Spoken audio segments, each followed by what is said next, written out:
Hello everybody, it's Andrew. It's weather predictions here. Today we're going to be talking about upcoming significant severe weather event to impact the South and Ohio Valley. First, let's jump into things. Currently, we have a risk for supercells out in Texas. We have one starting to form near Brady, Texas. Here's the risk for today. It has been extended a bit, but this is from, I believe, 8 a.m. today. A large risk in play for tomorrow and day 3. As you can see here, winter weather is going to be likely for portions of the Northeast and areas like that. You move along here, look at your fronts. Severe weather looks likely for the South and Ohio Valley. Look at your rain amounts over the next few days. A lot of heavy rain in this area. Excessive rain will also be a hazard. Slight risk today and a slight risk tomorrow. Now, I think here's what everybody has been waiting for. Here's the thunderstorm outlook for tonight, though. There's now a 70% rating of thunderstorms. But here's the severe weather side of things, and we're only going to be covering severe weather in this video because it's major. They have upgraded today to an enhanced risk. We now have a 5% tornado chance for areas like Waco, Mesquite, Texas, Killen, Tyler, and Temple. A 15% wind area for Dallas, Austin, Fort Worth, Arlington, Plano, Little Rock, Waco, Austin, Greenville, Shreveport, Texarkana. We have a significant hail risk for Dallas, Fort Worth, Arlington, Plano, Garland, Texas. We also have a 30% ring of hail for Dallas, Mesquite, Waco, Killen, and Tyler, Texas, with that extending near Texarkana. Isolated tornadoes, large hail, and wind will be the main threats.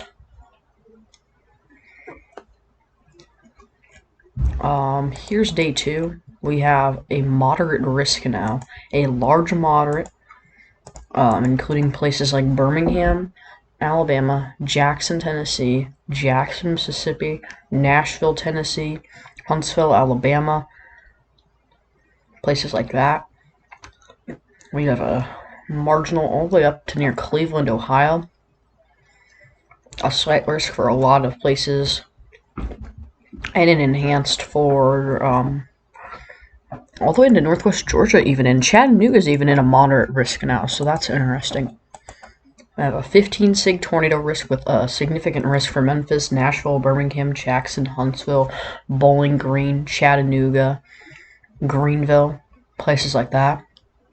And we also have a 30 sig for wind, and we have a 30% sig for hail, and we have a 30% sig for wind.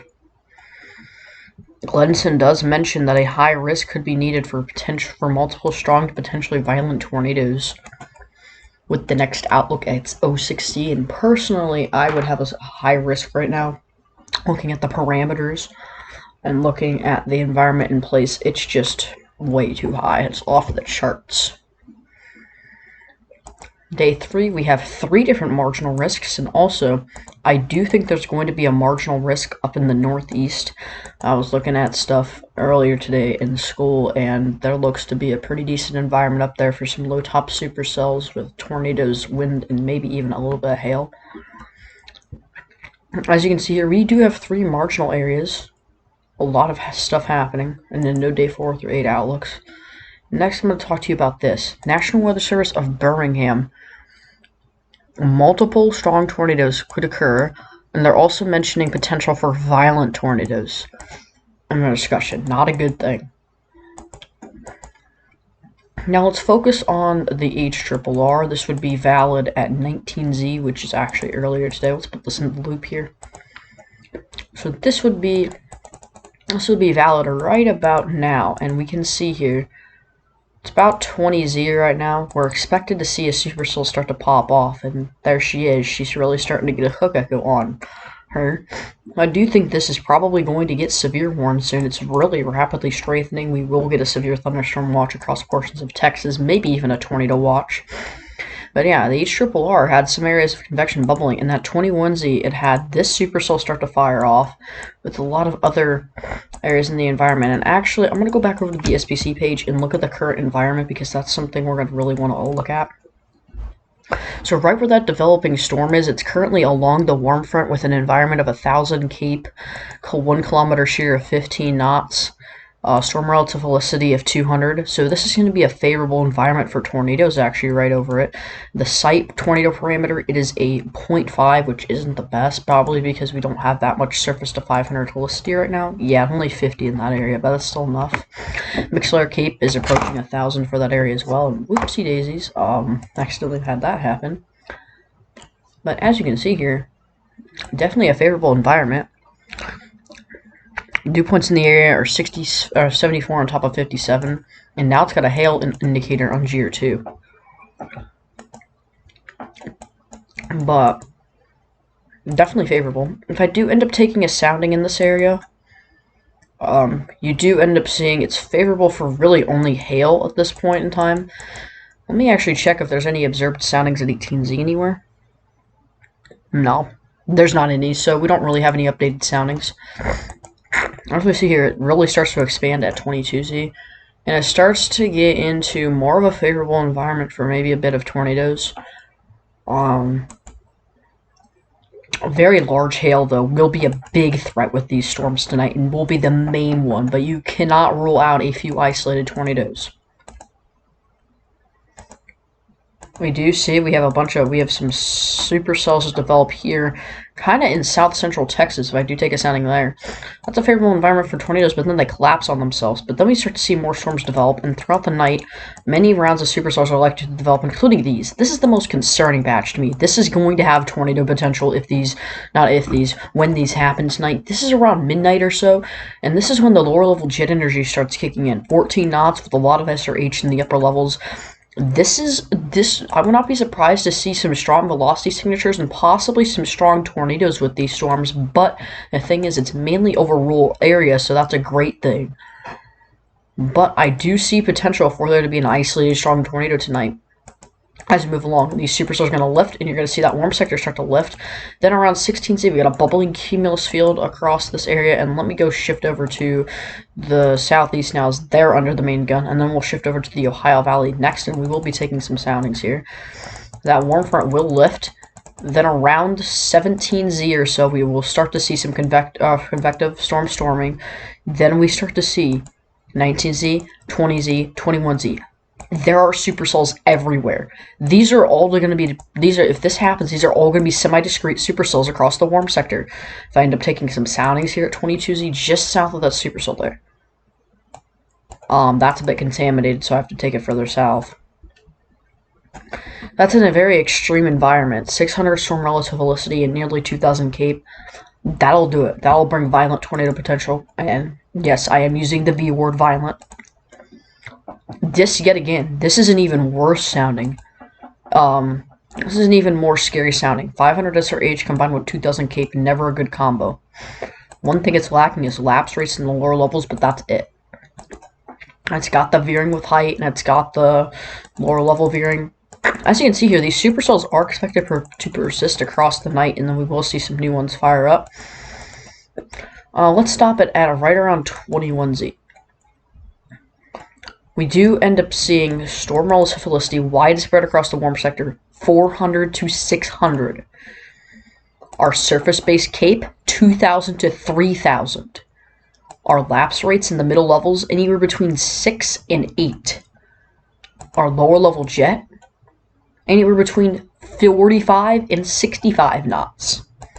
A middle level jet streak with the shortwave, anywhere between 65 and 80 knots.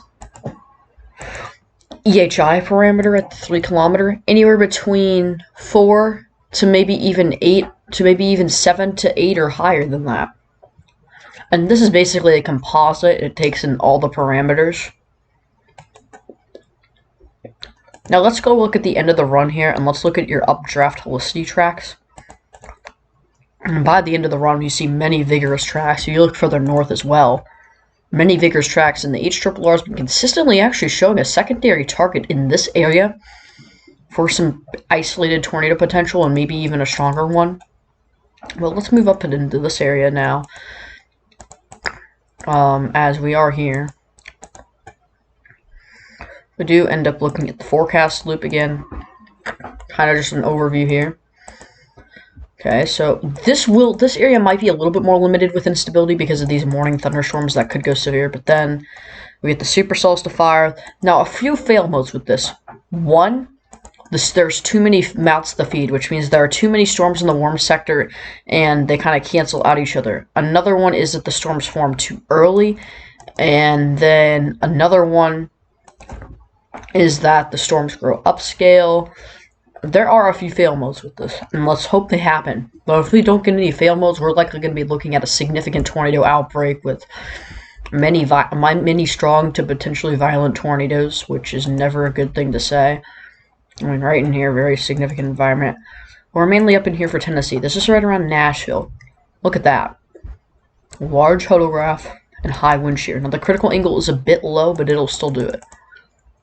As you can see here, we have another area of supercells in this area. We end up taking some soundings up here.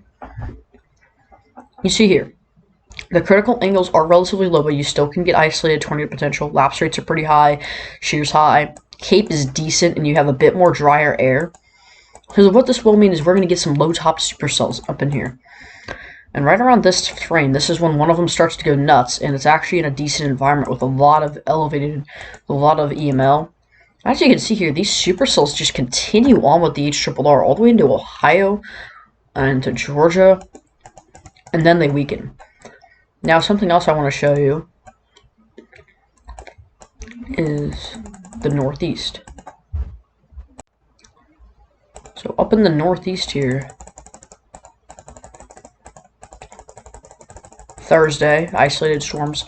Friday morning, you're going to have potential for some low-top supercells to get into the Northeast, and there will be tornado potential in this area. Now, it's low and limited, but I will not be surprised to see a couple brief spin-ups with some isolated low-top supercells. And then at this point, we'll probably see a tornado risk in here, and this is rare for this area this time of the year.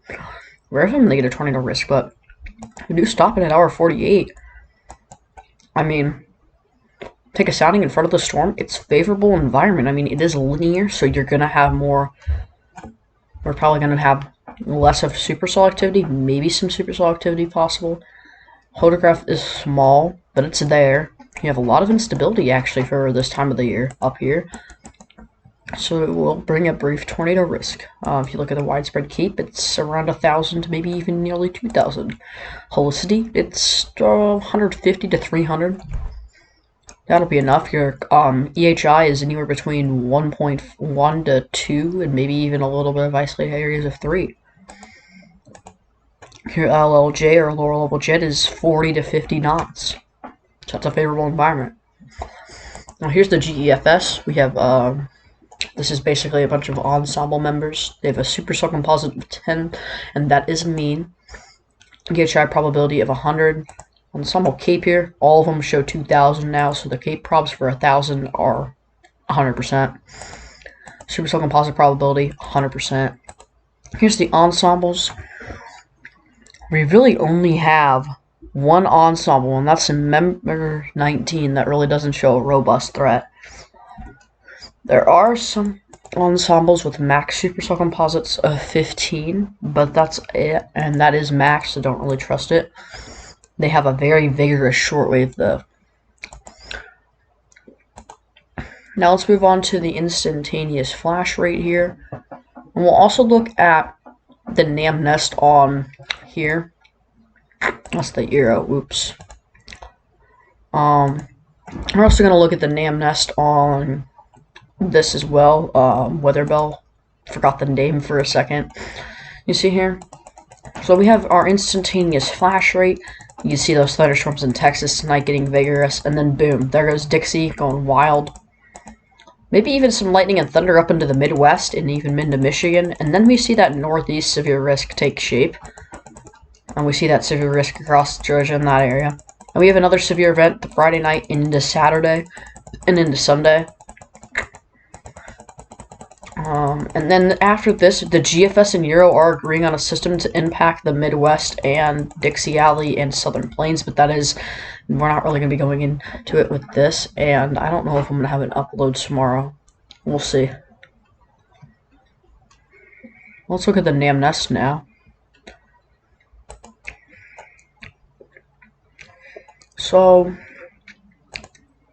let's look at its updraft helicity tracks.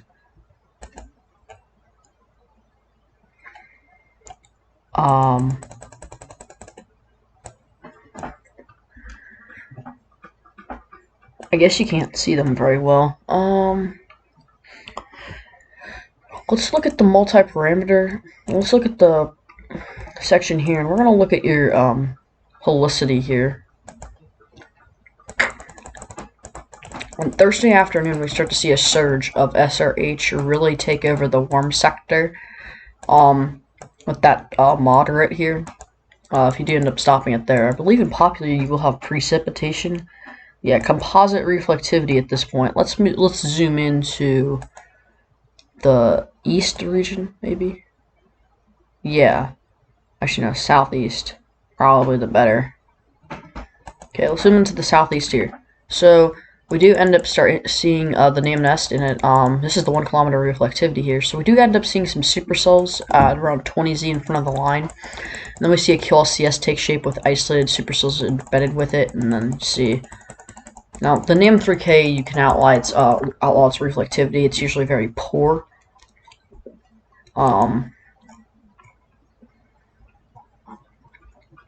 Very poor reflectivity. Not very good at all. I want to look at the wind gusts though for like the Midwest and stuff with this system. So it shows a wind gust of 104. But we're gonna have some very, very extreme wind gusts. I don't think this is gonna happen with 104. Oh, that's not mile per hour. Oh, oopsies.